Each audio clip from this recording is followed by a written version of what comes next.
عوام کا. اور انشاءاللہ میں ابھی ایک بار پھر کہنا چاہتا ہوں, میں نے ہمیشہ یہ بات کی ہے کہ خان صاحب, عمران خان صاحب کے علاوہ پاکستان کا کوئی وفادار نہیں بن سکتا. عمران خان واحد بندہ ہے جو پاکستان کے لیے سوچتا ہے اور سمجھتا ہے. طرح طرح پارٹیاں ہیں, اپنے سوچ ہے, نظریہ ہے, مگر اختلافات ہو سکتے نظریے سے, سوچ سے, مگر اتنا بھی نہیں جانا چاہیے کہ کل ہم ایک دوسرے سے ہانک نہ ملائے. اتنا بھی نیچ نہیں کرنا چاہیے. میں یہ کہنا چاہتا ہوں, کریں ہر چیز ایک لمیٹیشن میں کریں, اختلافات بھی کریں مگر ایک حد تک کریں. اتنا نہ گریں کہ کل ہم سامنا ایک دوسرے کا نہ کر سکے, انکی نہ ملا سکے. میں آپ میڈیا حضرات کا بہت شکر گزار ہوں کہ آپ لوگوں نے مجھے سخت ٹائم میں مجھے موقع دیا. کل تو میں آپ کو پتا تھا کہ ہمارے لوگوں نے کہا تھا کہ ایک شاندار سے استقبال کریں گے اور نکلیں گے چوک پہ, ایئرپورٹ چوک پہ جو ملک مرزا خان بازی چوک ہے, وہاں پہ ایک شاندار سا ہم لوگ تقریر بھی کریں گے. مگر مجھے رات کو اطلاع ملی کہ سیکیورٹی کچھ وجوہات ہے, تو میں نے کہا حاضر, ہم پاکستان کے لیے جان بھی دیں گے, یہ کچھ بھی نہیں, یہ قربانی بھی دے دیں گے. تھینک یو سو مچ. والسلام.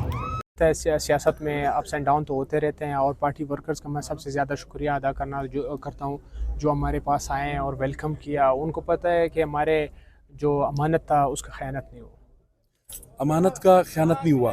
درمیان میں بہت باتیں آئیں, لوگ تھوڑا سا یہ تحفظات بھی تھے ان کے کہ کہیں امانت میں خیانت تو نہیں ہو رہا ہے. وہ ثابت ہو گیا. تو آج کیا کہیں گے ورکرز سے, کیا کہیں گے؟ دوبارہ آپ آ گئے, ظاہر ہے آپ بحال ہو گئے, ورکرز کو کیا پیغام دیں گے؟ میں یہ سیٹ تو ایک اعزازی سیٹ ہے, اس کا کوئی ویلیو ہی نہیں ہے. اصل چیز تو دلوں کا محبت ہے, دلوں کو جیتنا. میں نے ان کو کہا ہے کہ انشاءاللہ اگر یہ سیٹ تھی یا نہیں تھی پھر بھی میں ان کے ساتھ کھڑا رہوں گا. اچھا, بہت لوگ ابھی ظاہر الیکشن بھی اناؤنس تو ہو گیا, لیکن بعد میں اچانک سپریم کورٹ کا آیا, بہت لوگ مد مقابل بھی آپ کے آ رہے تھے, ان کو کیا میسج ہے جو آپ کے ساتھ کانٹیسٹ کر رہے تھے؟ یہ تو جمہوریت ہے, وہ کر سکتے, کچھ بھی کوئی بھی آ سکتا ہے, مگر خیر ہوتا رہتا ہے, یہ تو زندگی کا حصہ ہے. یہ ذرا میں نے کہا سوالوں کا جواب, ظاہر درمیان میں آپ کہہ رہے تھے کہ نون میں چلے گئے, پھر کہہ رہے تھے کہ کہیں غائب ہو گئے, کہیں روپوش تھے, اس طرح کی باتیں. پیچھے کیا تھا, آپ کی حکمت عملی تھی یا کوئی مجبوری؟ سیاست ہے, سیاست میں سب کچھ ہوتا ہے. سیاست میں سب کچھ ہوتا ہے. یہ عادل بازی کے ساتھ کیوں ہوتا ہے؟ صرف سب کے ساتھ ہوا ہے, میرے ساتھ صرف نہیں ہوا ہے, ہر کسی کے ساتھ. آپ کو بلوچستان کے جو آپ کو پتہ ہے جب سے پاکستان بنا ہے یہ سب کچھ ہوتا رہتا ہے. بلوچستان میں کچھ علیحدہ ہوتا ہے یا وہاں پہ بھی کچھ؟ سب پورے پاکستان میں ہوتے ہیں, پوری دنیا میں ہوتے رہتے ہیں, یہ سب چیزیں ہوتے رہتے ہیں, اپس اینڈ ڈاؤن ہوتے رہتے ہیں. اچھا, آپ کو خان صاحب کا درمیان میں کوئی میسج ملا, کوئی بات آپ کی ہوئی یا نہیں ہوئی؟ جی بڑا شکریہ. تھوڑا سا اپنے ورکرز کو ذرا اگر آگاہ کریں. خان صاحب کا میسج ہے, بڑا خوش تھا کہ آپ نے استقامت سے کام لیا اور آپ نے دکھایا, ڈٹ کے کھڑے رہے, بڑا شکریہ ادا کیا. اس شہر کے مسائل بھی بہت زیادہ ہے, آپ ہمیشہ بات بھی کرتے رہتے ہیں. اب گیس پریشر کی کمی کا مسئلہ ہے, امن کا مسئلہ ہے, تو اب جا کے جب نیشنل اسمبلی میں جائیں گے کس کمٹمنٹ کے ساتھ جائیں گے؟ میں ہوں عوام کا آواز, میں ہوں آپ لوگ کا آواز.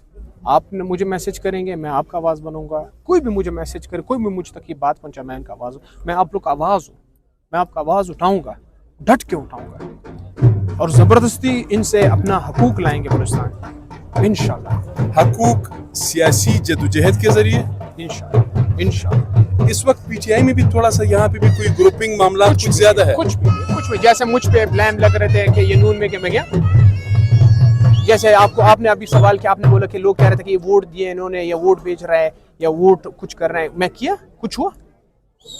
یہ تو باتیں رہتے ہیں, لوگوں کا ٹائم پاس نہیں ہو رہا ہے, بس باتیں ہی کر لیتے ہیں. خان صاحب یا پی جی آئی بلوچستان کے حوالے سے کیا سوچ رہی؟ ظاہر بلوچستان بڑا زخمی ہے, بہت پریشان. ابھی فی الحال ہمارے فوکس ہے خان صاحب کے اس پہ نکالنے کا, فی الحال ابھی وہ اس چیز پہ ہمارے فوکس ہے. اچھا, تو کوئی کال دے رہے ہیں نیا یا نہیں؟ خان صاحب کو جو خان صاحب دیں گے تو کریں گے انشاءاللہ.